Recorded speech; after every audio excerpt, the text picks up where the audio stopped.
Can you DoorDash my leadership skills? No, you can't. Nice try, but no, you can't. And I know that happens to be true because as I continue my consulting practice, those are some of the things that I encounter.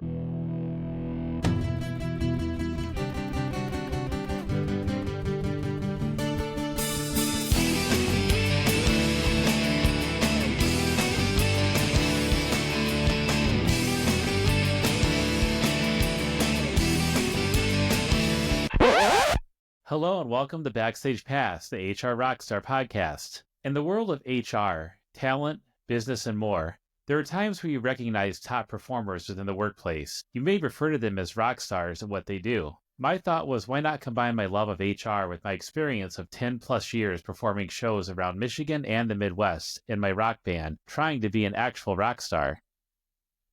Joining us today is one of those true leaders and rock stars within the HR and leadership space, Dr. Lee Meadows. If you're active within HR spaces, there's a strong chance you've seen Dr. Meadows speak at numerous events over the years. Perhaps you picked up his book, or you were lucky enough to have him as a professor during grad school. That is where I first met Dr. Meadows. His courses were a complete game changer to me in how I viewed school, my career within HR, and leadership in general. Dr. Meadows, welcome to the show. Jay, thank you so much for having me. It's good to see you. When you say anything about being a student, I go, wow, how long has this been going on?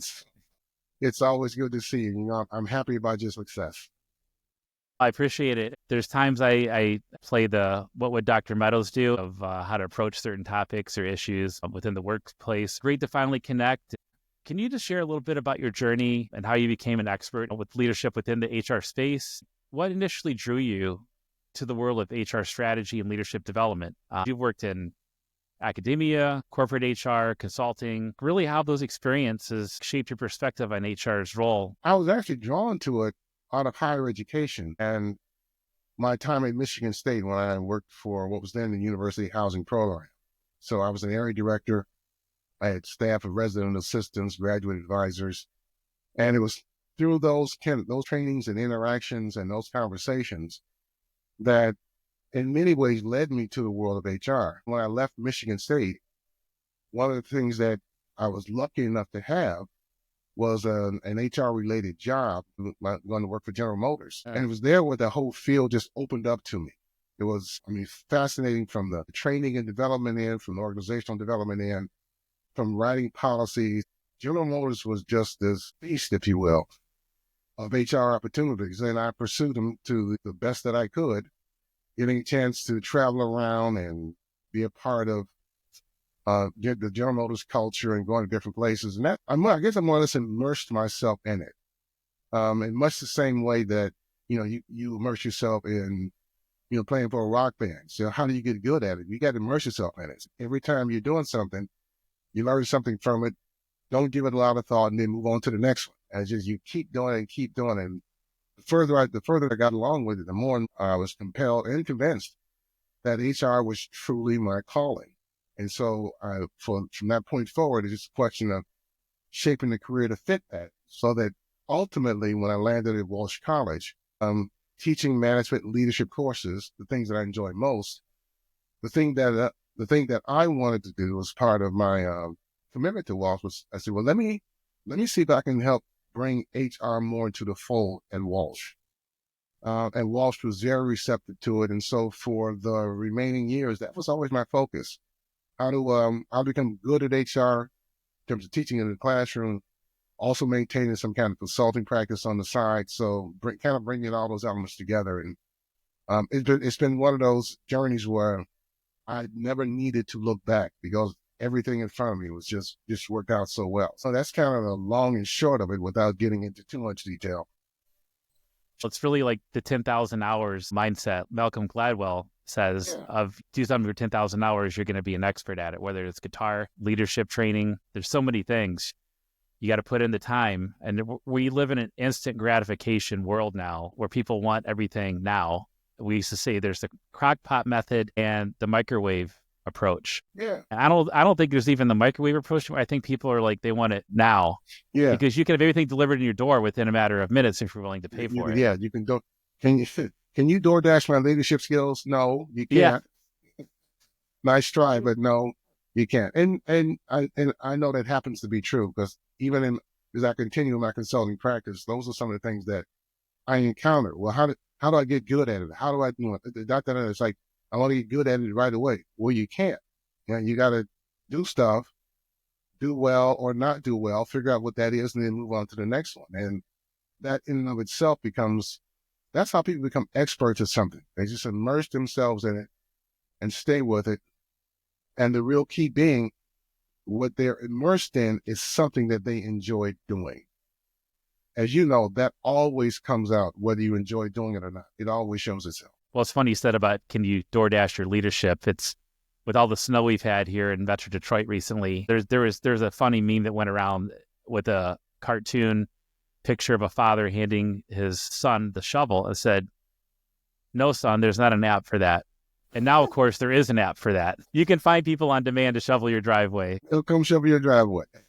Whether it's leadership within an education facility, a corporate environment, or within a band, they all intersect in some way or another. Yeah, it's this instant accessibility. There's a lot of good sides to that, but it does tend to take somewhat away from the immersive experience that makes you good at what you do. I've fallen in love with HR as my chosen career path. What that looks like, for the remainder of my career, who knows? It's hard to predict the future. Industries that you want to work in or you have an interest in. But how do you see the role of HR evolving, like in today's rapidly changing business environment? And honestly, what are some of the biggest leadership challenges organizations are facing right now? Some of the biggest challenges that they're facing are challenges, for the most part, we haven't seen before. There's still a mindset out there that we are labor surplus. Because if you put the word global, then that makes it sound like there are people everywhere. Yeah, there are. But the issue, do you have access to them? Globally competitive workplaces and the impact that those have had. A lot of the CEOs haven't faced these kinds of challenges. Technology, IT, that's becoming a whole area in which I don't know if we're chasing it or it's chasing us, or I'm not exactly sure where the chase is, but the horse is clearly out in the field and running, and we're trying to keep up with that. Most CEOs have never had keep up with those kinds of things. So for anybody working in HR, the primary responsibility, I think, is to be as knowledgeable about the things that are trending and impacting life in an organization, and being mindful of making sure that your organizational members know that. All right. One of the things that I've learned when I'm doing presentations is that there clearly is an HR body of knowledge. You and I can sit and have a conversation. If we say 5 generations in the workplace, if we talk about the hybrid workplace, if we talk about AI recruiting, those topics make sense to you and I because we have them all the time. It's people outside of our profession who don't really know what's happening. Because one of the things that I do when I'm talking to a group of non-HR folks, I'll ask a question like, how many of you know about the 5 generations in the workplace? And if there's 50 people in the room, maybe 3. How many of you know about, AI's recruiting tool? If there's 50 people in the room, maybe 4. And what that has shown me over the years is that while our inner circle of HR folks know and understand these particular trends and topics, what we have to do a better job is conveying that to folks outside of it. We can't assume that they know. We have to take the knowledge to them. Because once you make them aware that this is what's driving the talent shortage, this is what's driving AI in the workplace, this is what's driving the triad approach to work, the in-person, hybrid, and work from home model. These are the things that are driving that, and here's some of the reasons for it. So as individuals in any kind of leadership role, the way you think about leading people now has to be very different than what was 20 years ago, maybe even 10 years ago, because there's a whole different set of elements that's driving this workforce. There's almost a fearlessness aspect around, around a certain generation. By fearlessness, I mean, people who aren't afraid to not be working. Well, I'm from a generation that preceded me with the thought of not having a job. That was Right. ranked up there with like one of the greatest things you could have. How could you not have it? So, you all built your world around the fact that you had to do what you needed to do to keep a job. Well, if I'm a manager who's coming through that mindset and I'm working with employees who think about work entirely different, that's going to be confusing to me. It's trying to scare them into coming to work, and all it did was keep them from coming to work. So then, we at HR have to make sure managers understand that you're not kowtowing. All right, you're not putting up with bad performance. What you're dealing with is a talent pool of individuals who think about work in a completely different manner. They want to work, all right? They want to work, but they're not afraid to not work. So what do you do with that? Just that one aspect of it, and even the general tensions. Even though it sounds trendy, you and I and every HR person on the planet knows that. But there is something to 5 generations in the workplace. We just sit around and make that up. That is Right. indeed true. All right. And it's true. And whatever tensions you're feeling from that is because when all of these generations are in the workplace at the same time, it creates its own form of chaos. It can be managed. All right. It can be managed. But the only way before you manage it, you've had to first understand that it's true, why it's there, and then why you need to pivot your leadership style to accommodate that. It brings up a lot of what companies and leadership are facing right now. It's 2025, and hopefully these podcasts are going to be timeless. 5 years ago, our world looked very different. Yeah. We were in the middle of a pandemic. This is February 2025, and many people thought, well, that's still in Europe. It's not in the U.S. yet. Little did we know what was 4 weeks away. That was a once in a generation event for a lot of people. Many organizations were able to pivot. Some were not. Versus being able to do your job from a basement in your home or a kitchen table on your laptop.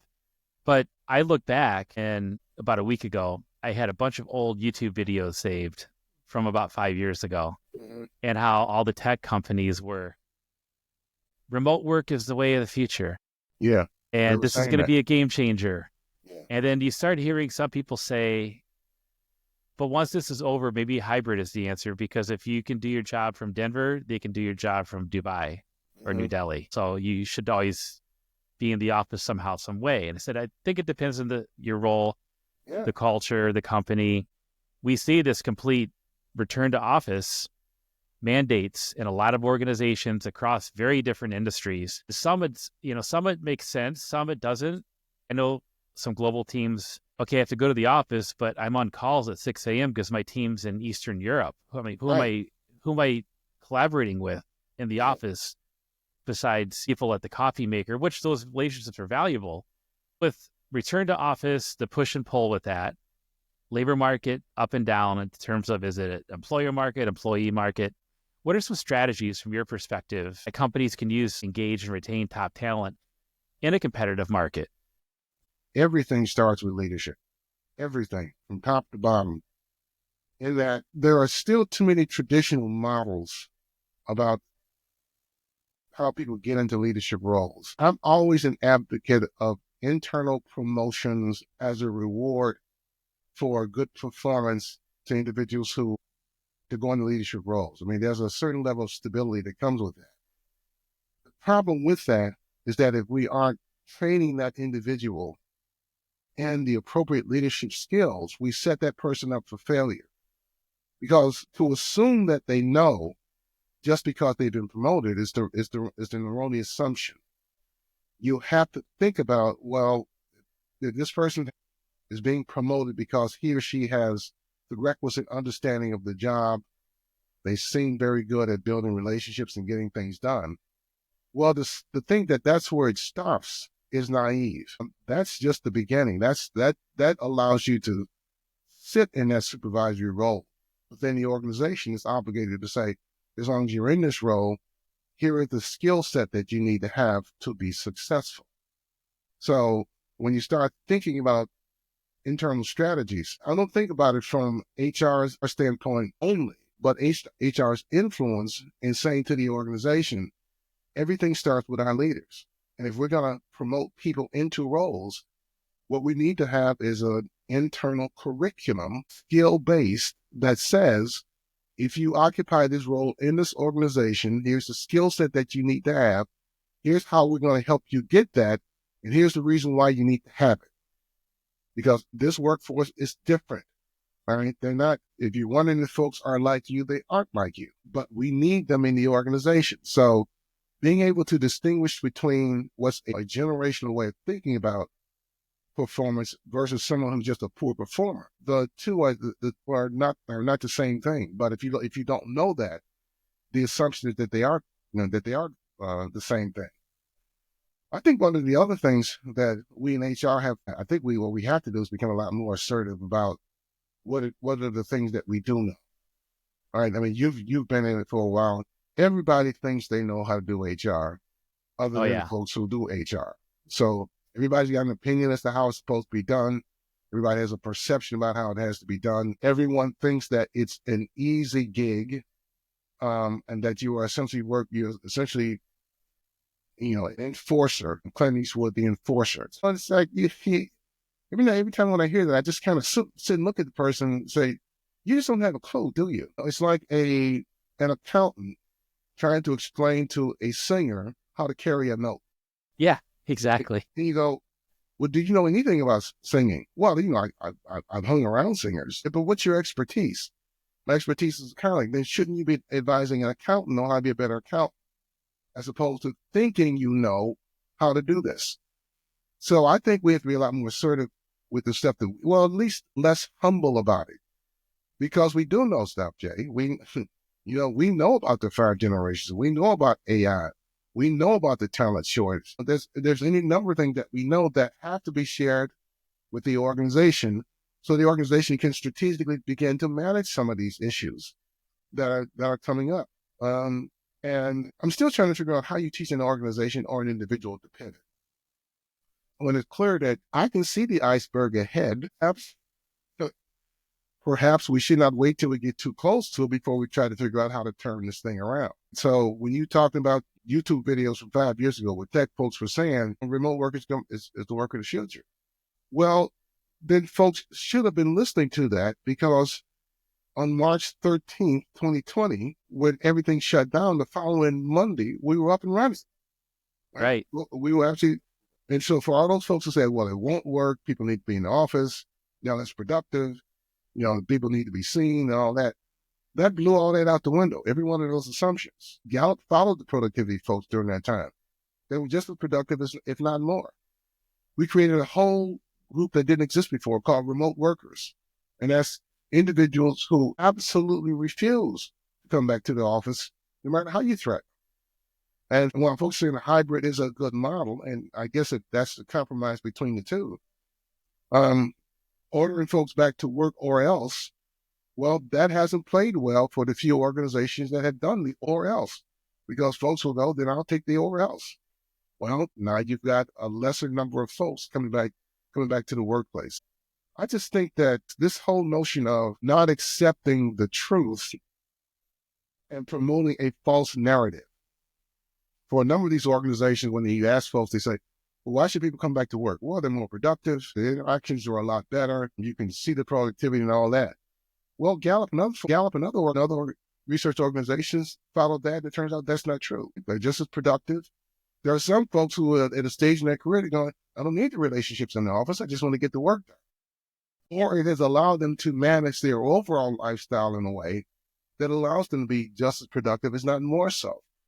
So with that, for any HR professional, I think it's important to challenge any and all false narratives that people put out there about stuff they think they know when you know better or you know different.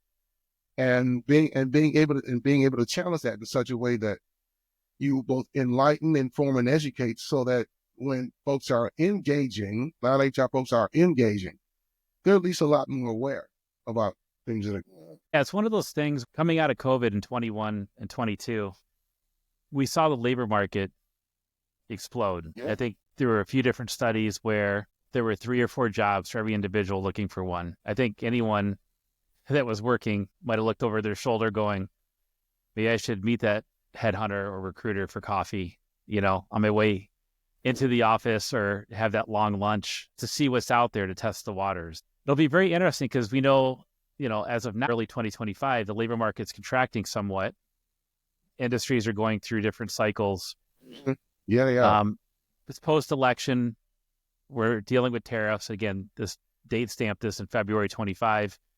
There's uncertainty around tariffs and other things related to that. But imagine if the labor market opens up again to where there's 2, 3, 4 jobs for every individual looking for one. Right.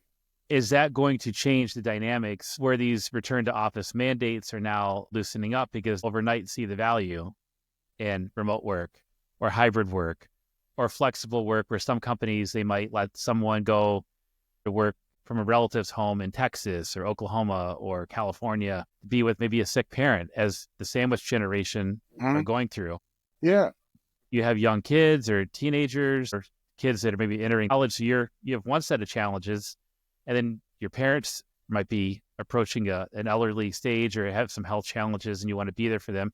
But it'll be really interesting to see if the labor market opens, whether it's because of retirements that are happening, every day, or technology changes. In early 25 or late 24, you didn't like this approach. Whatever the future is, you do like this approach. It's going to be very interesting to see what happens. Besides return to office / hybrid / remote trends, are there any other emerging HR trends that really excite you right now, or maybe one that scares you? Well, that's actually a good question, because the one that excites and scares is what I refer to as the career mobility now, and how generations think about what I refer to as managing their career portfolio. At one point in time, the whole focus was you manage your career upward in an organization for any extended amount of time.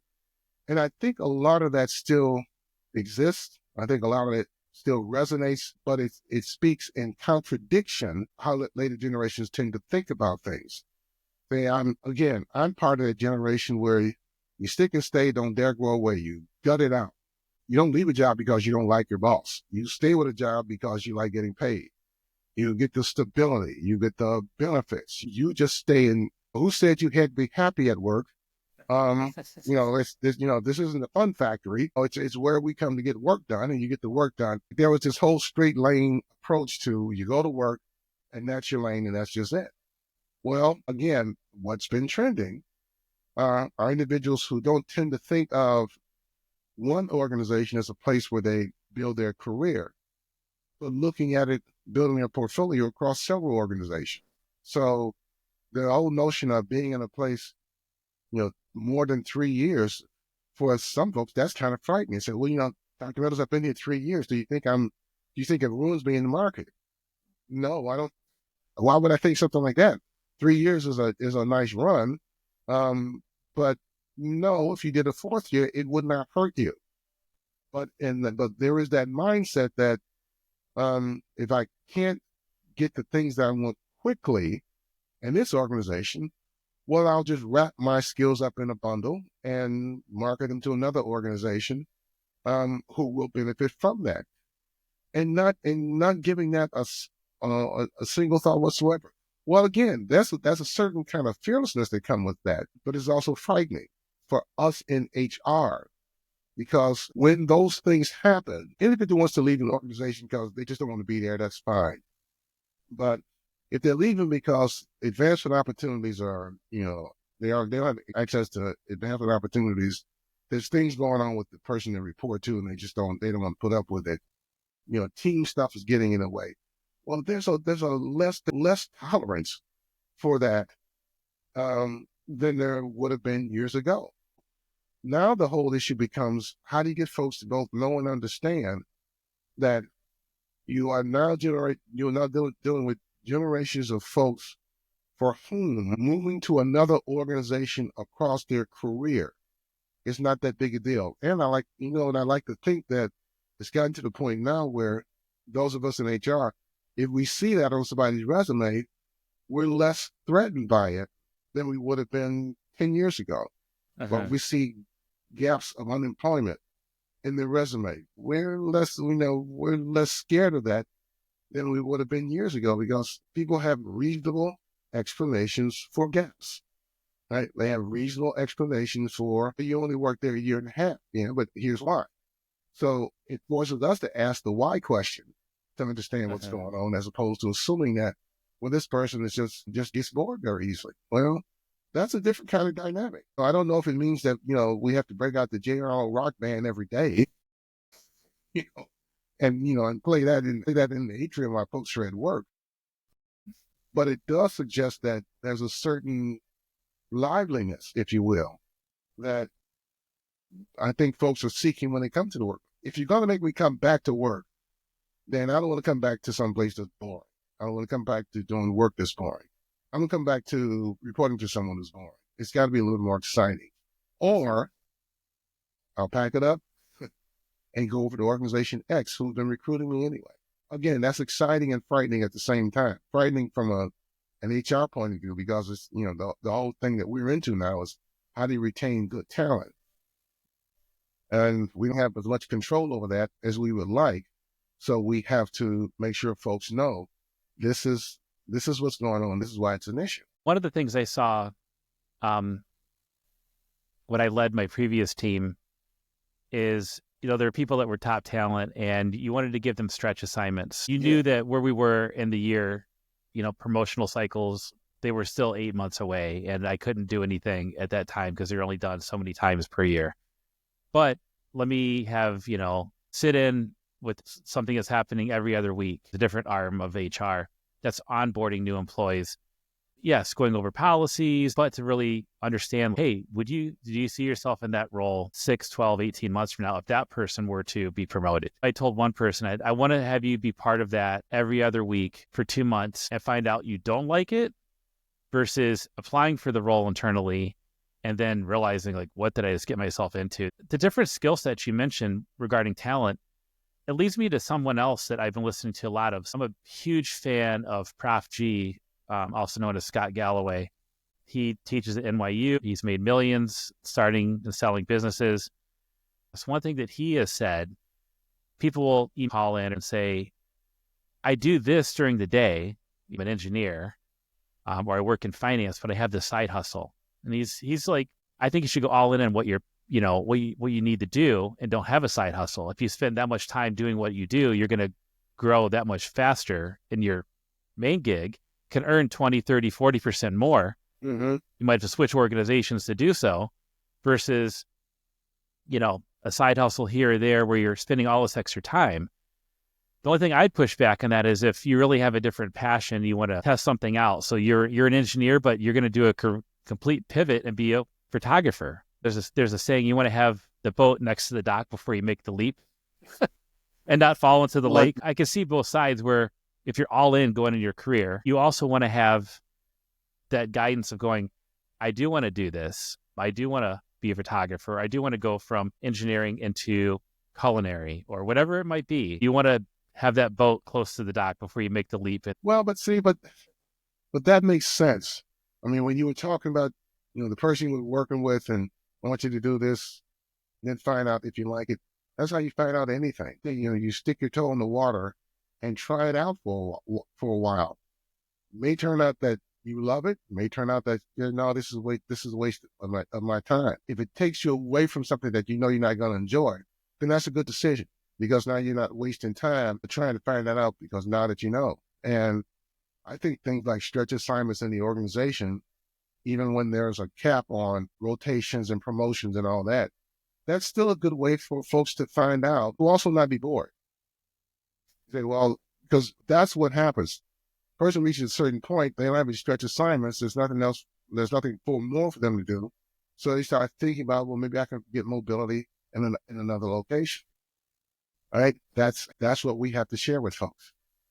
Because it comes down to, you have 3 years experience doing X or Y.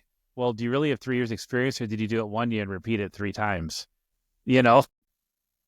Looking at different talent strategies with the current environment, one of the things I wanted to pick your brain on, because this was discussed when I was in school with you a number of years ago. DE&I is under attack right now.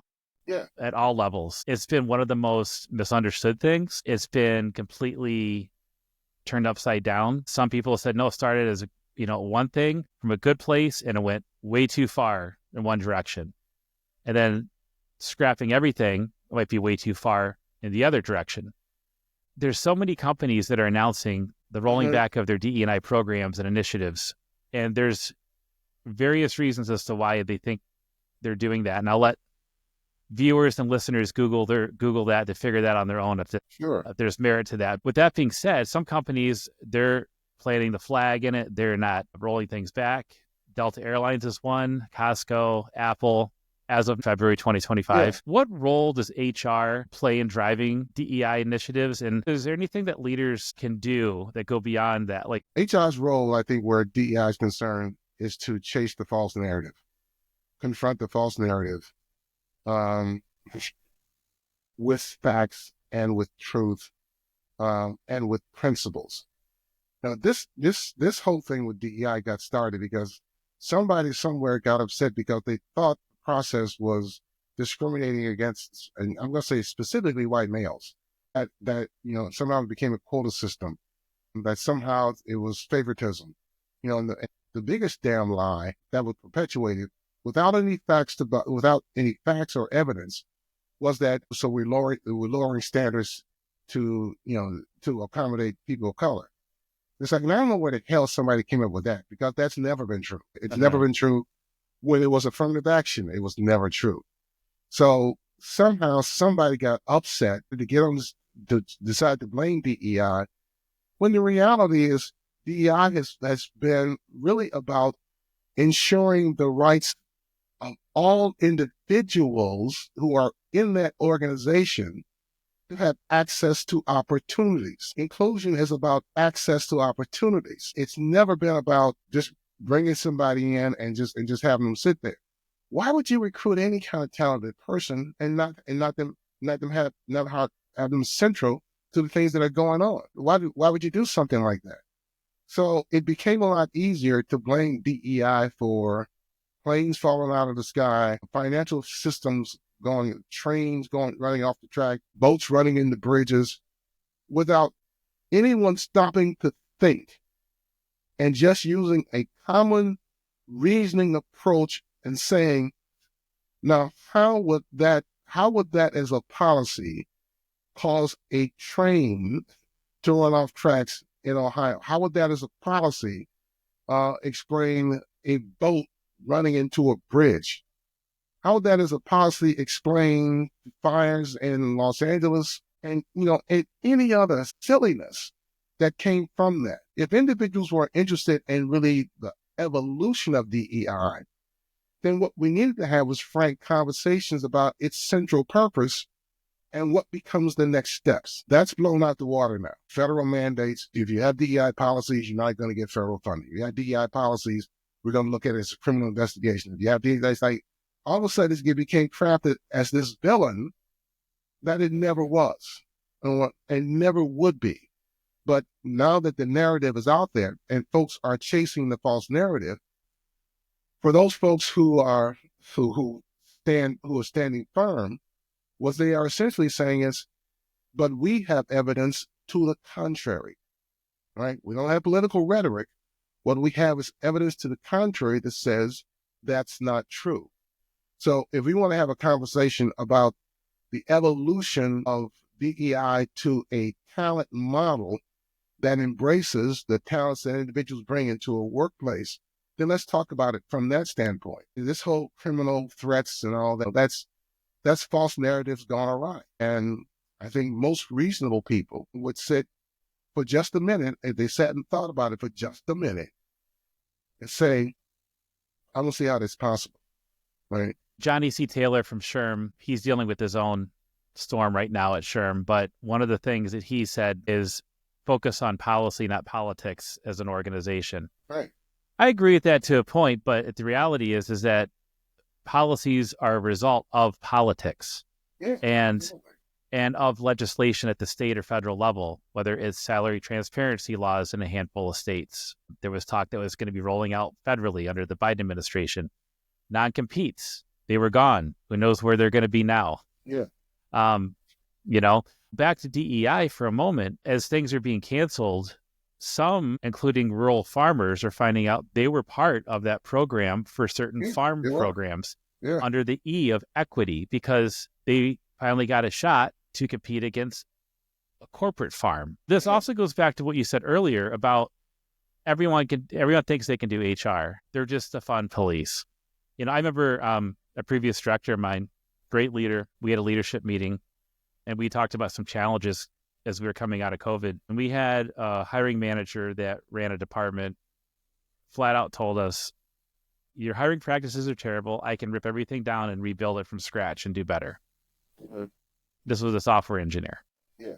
But then there's the reality of you post a position on your applicant tracking system, and in a matter of minutes or hours, you might have 100 applications. Yeah. Okay, so now what do you do? What is your process? Do they meet the minimum qualifications? Do they have the degree in X or Y that you, during your intake meeting, as the manager said, is required? What are those screening questions? How are we doing any kind of reporting as maybe a government contractor to ensure AAP reporting, EEO1 reporting? Is it a global company? Are you asking the right questions and making sure asking the wrong questions that are not allowed by law? Yeah. You don't want to ask those questions because you can make a perceived mistake, and a costly mistake, because there's employment attorneys just waiting for that phone call. Exactly. They're lining up. A friend of mine, he lives in a different state, and he had called me right before the holidays, and someone that was close to him had applied for an internal position at their company. And they were told, well, you're pregnant. We didn't think you'd be interested in this position. This person new to working, there's laws against this. I always like to say, this is why HR and talent acquisition exists, to partner with managers and really help them understand these are the bounds we have to work within. Even if it's from a good place, you're trying to understand, you have to ensure you're following all the laws and procedures, internal policies of the organization. Yeah, I mean, there's a number of things around that you don't have to do. And if individuals if they just stop long enough and just deal with the demographics issue, and you ask yourself from a pure demographic standpoint, where's that talent coming from? Who are they? And you create a model that accesses the best talents within that demographic range, and it's done in such a way that you don't have to worry about lawsuits if you're doing the right thing. But to put out a false narrative that suggests, hints by way of innuendo or inference or whatever, that a particular set of policies or strategy is deliberately and willfully discriminating against specific individuals versus trying to accommodate the needs of the organization in the best way that it can, given the demographics that it works for. Well, that's just unfortunate. And it will bear itself out in time, right? A year from now, if you and I are having this conversation, we'll be talking about the demographics and what the demographics suggest. All right, if the conversation is going to be about merit, well, that whole application process you just talked about has got to change, both externally in terms of bringing people in and internally in terms of moving folks up in an organization. If it's going to be merit-based, then the way you go about that is very different. And in many ways, when I've had conversations with any number of folks about this whole thing, a lot of them say, yeah, but we're using merit anyway. I mean, that's always, who said the merit wasn't being used? All right. Yeah, a false narrative. So I think that's our next challenge. As we're wrapping up here, we talked a lot about different talent strategies and challenges that HR is facing. But in a sentence or two, what's just one last piece of career advice you would give to HR professionals looking to grow in their careers, whether they're just starting out, or they've been in the market for a year? Is there a sentence or two you give to someone to grow their HR? One, you know more than you're willing to admit. All right. You know more than you're willing to admit. The first thing is get confidence around the stuff that you know. Even if you're 23 years old, coming in out of a bachelor's program, going into an organization, into an HR role. You know so much more about HR than a 42-year-old manager working in a completely different department who's been experiencing stuff day in and day out but doesn't know that. So you know more than you're willing to admit. Two, act on what you know and act on it with certainty. What's the point in having a body of knowledge if you don't get a chance to use it and show it? Right. Well, after that is you got to know how to work relationships in an organization. Right? Always. But for all my HR colleagues, here's the other thing. You are not a second-class citizen to anybody at that table. Not at all. If you're vice president of human resources, your role is just as important as a vice president for operations. You just bring a different body of knowledge. And I want my younger ones coming into the profession, the ones who are already there, to know that for a fact, right? You are not a second-class citizen when it comes to being an organization. You know, here's my Meadowism. Don't be concerned about having a seat at the table. Own the room, right? Own the room.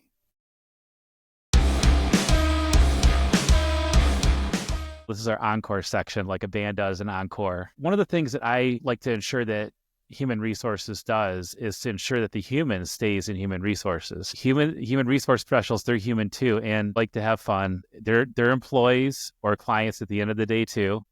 A couple of lightning round questions for you, Dr. Meadows. Alrighty. If you were to share your Spotify playlist, what are some artists or bands I would find if I were to look at your phone? Well, you're going to start with Earth, Wind, and Fire. I mean, I always, after I fell in love with the group, I always thought that whenever they would come to town, they'd be known as Earth, Wind, Fire, and Lee. Because I still wanted to be on stage with it. So you're going to hear all Earth, Wind, and Fire. Now, you're also going to go back to my ancestral roots of Detroit and my Motown upbringing. And so you're going to hear a lot of classic Temptations. All right, because that's a part of me. Now, I'm also going to switch up on you. You're going to hear some James Taylor. There's someone I just enjoyed, as well as some Carly Simon, and then you're going to hear some Philadelphia sound. You're going to hear the sound of Philadelphia, the MFSB orchestra. Yeah, that would be my playlist right off the top of my head. Yeah, I might have to make a playlist with some bands and artists, and I'll email it to you. We can share things back and forth. Well, and here's another song you're going to hear. You're going to hear Joe Cocker's "You Can Leave Your Hat On." Joe Cocker is amazing, but for 9.5 weeks when he did that soundtrack, "You Can Leave Your Hat On," that's the ultimate fun song. What is a guilty pleasure of yours? Bugs Bunny cartoons is a guilty pleasure. Every now and then when I'm tired of the madness, all right, there's a channel I can go to where I can watch Bugs Bunny and Daffy Duck and Elmer Fudd and Foghorn Leghorn and just fall back into that, and watch Daffy Duck get blown up every time. Watch Bugs Bunny outsmart everybody, and it's just that group of folks who created the animation back in the day. They got to be the most hysterical people I've ever met in my life. So that that's one guilty pleasure, and then the other is chocolate. The Bugs Bunny, that's a metaphor for, I think, a career in HR because it can describe your day in a nutshell. Yeah. I think I might try that because that probably has more value than watching trash reality TV show on Bravo or something. I'm telling you, it's great therapy because it's a cartoon and it's the cartoon characters, but the way they did it back then made it a lot more fun.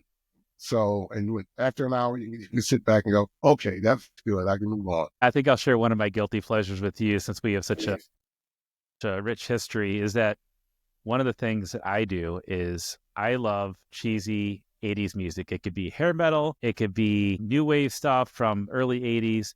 And what happens is that my family doesn't realize that not only do I know the song, but I know the word, every single word to the song. So I'll play it maybe as we're cooking dinner, we're hanging out, we're cleaning around the house, and I'll sing it word for word, and their mouths will hit the floor and go, I don't know what's worse, that you actually know the stuff. Those are the little things, you try to do. Well, I pride myself. My wife and I only have the one son, he's 30, and I pride myself on never having been a normal dad. And I think that's one of the first things he'll say now at 30 that he wouldn't have said at 20 or 19. He would have said weird, but now I think he goes, you know, you had a few shingles short of a roof, but other than that, you were Wow. honest. 30, the last time I heard you mention his name, correct me if I'm wrong, he was working on mystery novels, or that's what you like to read yourself? That's what I like to read myself. Okay. Yeah. Yeah. Wow. That's right. I think when I was talking about him in class with you, Jay, he may have been just starting middle school. Yeah. Sounds about right. Don't sit and smile like that.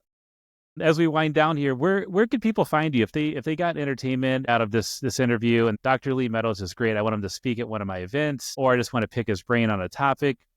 Where could they get in touch with you? My LinkedIn page. That's the only thing I use these days now, Jay. Just my LinkedIn page.